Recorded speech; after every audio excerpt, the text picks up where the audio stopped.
Je reste souvent assis, ici, le soir, dans ce fauteuil. Le même depuis 22 ans. Le tissu est usé sur les accoudoirs, vous savez, là où je pose les mains.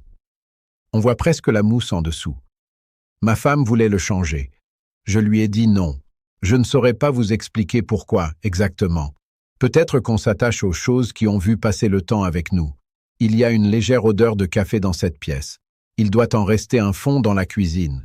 Et l'horloge, là, sur le mur, elle fait un bruit que j'entends plus vraiment. Sauf le soir. Le soir, on entend tout. À 85 ans, je pouvais à peine monter les escaliers. Je dis ça simplement, comme ça, parce que c'est la vérité, et que la vérité mérite d'être dite simplement. Je pouvais à peine les monter.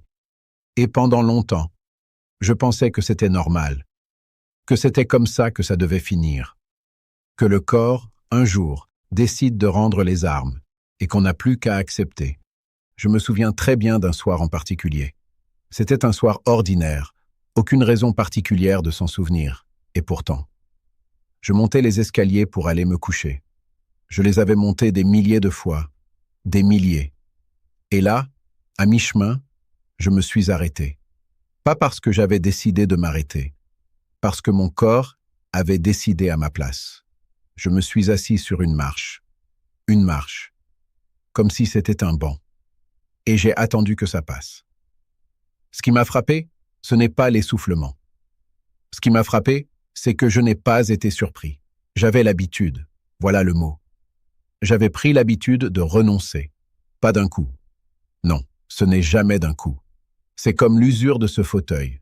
Ça se fait doucement, sans qu'on le remarque, jusqu'au jour où on voit la mousse. Je repensais, assis sur cette marche, aux petits choix que je faisais depuis des années. Prendre l'ascenseur au lieu de l'escalier. Rester dans mon fauteuil plutôt que de faire un tour dehors. Repousser à demain ce qui me demandait un effort aujourd'hui. Chaque fois, je me disais que c'était raisonnable, que j'avais bien le droit, que j'avais assez fait, et c'est vrai que j'avais fait. J'avais travaillé 40 ans, j'avais élevé 3 enfants, j'avais traversé des deuils, des déménagements, des hivers difficiles. Je m'étais dit, à un moment, que j'avais gagné le droit de me reposer, le droit de ne plus me forcer. Mais le problème, avec cette pensée-là, c'est qu'elle ne s'arrête pas aux escaliers. Elle gagne du terrain, lentement.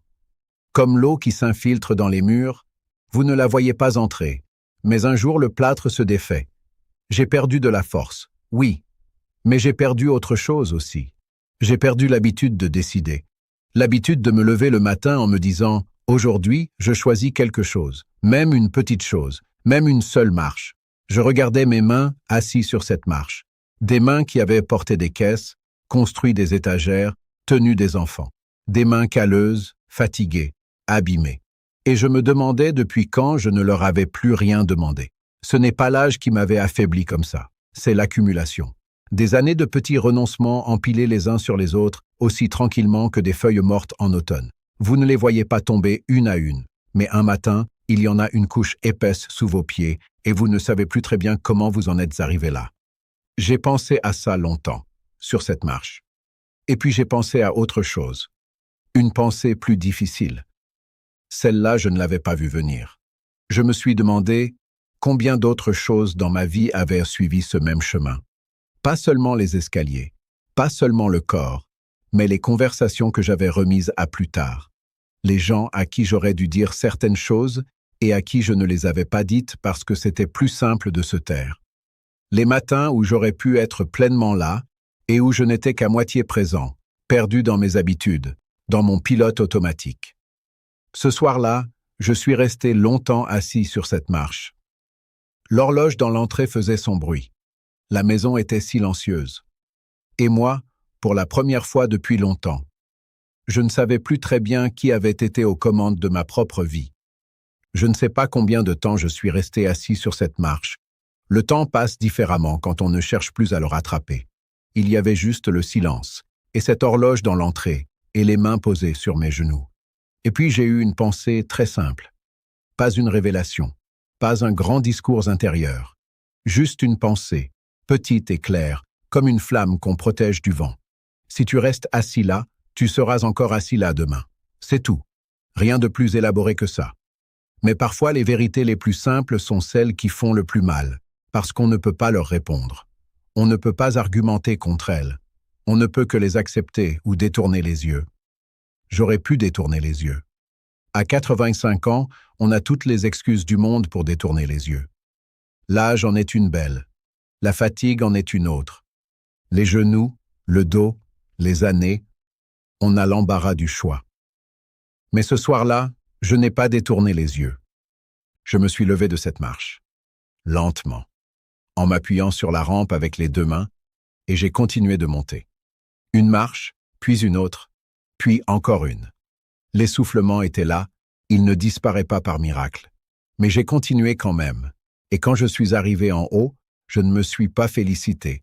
Je ne me suis rien dit de particulier. Je me suis juste couché. Mais quelque chose avait changé. Le lendemain matin, je me suis souvenu de ce que j'avais fait, et j'ai décidé que j'allais recommencer. Pas pour prouver quelque chose, pas pour raconter l'histoire à mes enfants, juste pour moi. Pour cette partie de moi qui, depuis trop longtemps, avait arrêté de se battre pour elle-même. Je n'ai pas changé de vie. Je veux que vous compreniez ça. Je ne suis pas soudainement devenu quelqu'un d'autre. Je me suis toujours levé lentement. Je bois encore mon café dans le même fauteuil. Je regarde encore par la fenêtre les mêmes arbres que depuis 20 ans. Mais chaque matin, il y a ce moment, ce petit moment, avant que la journée commence vraiment, où je décide de monter ces escaliers. Pas parce que c'est facile, parce que c'est un choix. Et la différence entre les deux, entre le faire par habitude et le faire par choix, elle est immense. Elle est plus grande que vous ne l'imaginez. Pendant longtemps, j'avais cru que vivre consciemment, c'était une affaire de jeunesse. Que c'était réservé à ceux qui ont encore beaucoup de chemin devant eux. Que moi, à mon âge, j'avais le droit de me laisser porter. Mais se laisser porter vers quoi? Ma femme nous a quittés il y a 7 ans. Je ne parle pas souvent de ça. Il y a des douleurs qu'on garde dans une pièce fermée. On n'y entre pas tous les jours, mais on sait qu'elle est là. Depuis qu'elle est partie, cette maison est plus silencieuse. Pas d'une mauvaise façon, toujours, mais silencieuse quand même. Et dans ce silence, j'aurais pu disparaître moi aussi, à ma manière. Rester dans ce fauteuil jusqu'à ce que le tissu finisse de s'user complètement. Je ne veux pas ça, pas pour elle. Elle n'aurait pas voulu ça non plus. Elle me l'aurait dit avec ce regard qu'elle avait, ce regard qui n'avait pas besoin de mots. Mais surtout, je ne veux pas ça pour moi. Pour les années qu'il me reste, combien qu'elles soient. Monter ces escaliers chaque matin, ce n'est pas un exploit. Je veux être honnête là-dessus. Ce n'est pas de la performance. C'est juste un homme de 85 ans qui refuse que ses dernières années se passent sans lui.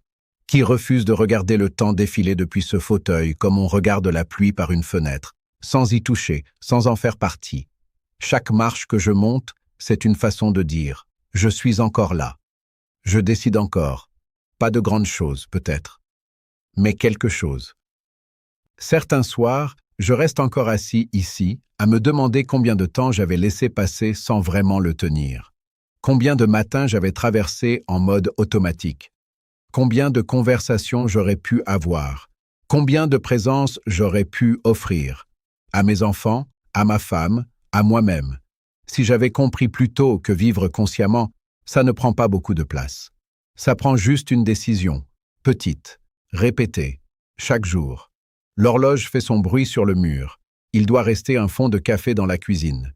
Et demain matin, je vais me lever de ce fauteuil, poser mes mains calleuses sur la rampe et monter ces escaliers. Pas parce que je suis fort, parce que je refuse de laisser mes dernières années se décider sans moi. J'espère que vous n'attendrez pas aussi longtemps que moi pour comprendre ça.